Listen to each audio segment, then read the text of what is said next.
Hello, everybody. This is, I think, the last topic of chapter 1 about arithmetics, and this topic is about computing powers modulo n.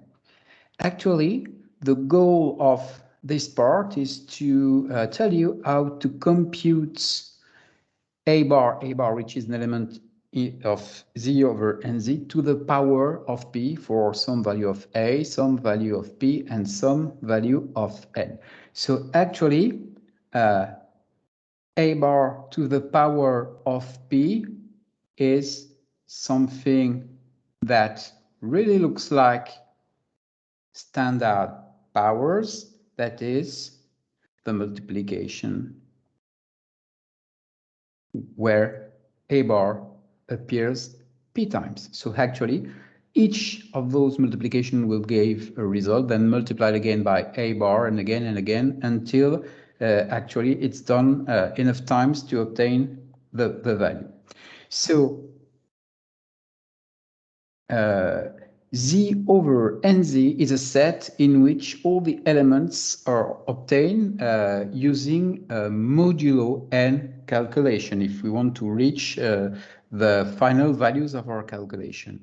So to compute a bar to the power of p in Z over NZ is actually, if we use only integer numbers, calculating some a to the power of p modulo n. And this will be important especially for the RSA cryptosystem, which will be actually studied in chapter 3 of this course. Okay, so one needs to find an efficient way to compute such a value or such an expression because it needs to be done by a computer. Actually, RSA runs on a computer, it also runs on cell phones, so actually they are quick and convenient way of calculating such values. So how can one do? So let's take an example, and this example actually will be used to show how this calculation can be made efficiently. I want to compute 19 bar to the power of 23 in z over 29z. That is, the calculation is 19 to the power of 23 modulo 29. Actually, what we can say about this value, because it's modulo 29, the final value is between or in the range 0 and 28. Okay, so why do I make this little statement? Because actually what we want to avoid is the following thing, and not to do is taking the thing in a very rough way,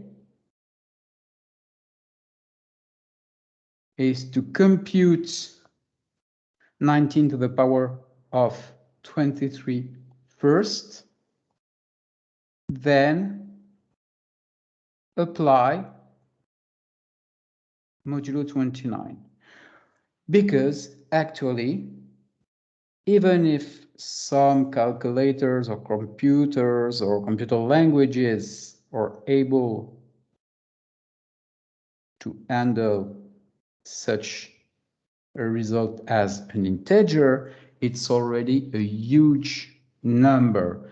So if we go towards big numbers for A, for example, several billions, big numbers for P, also several billions, then you can guess that no calculator or computer will be able to handle the result as an integer value.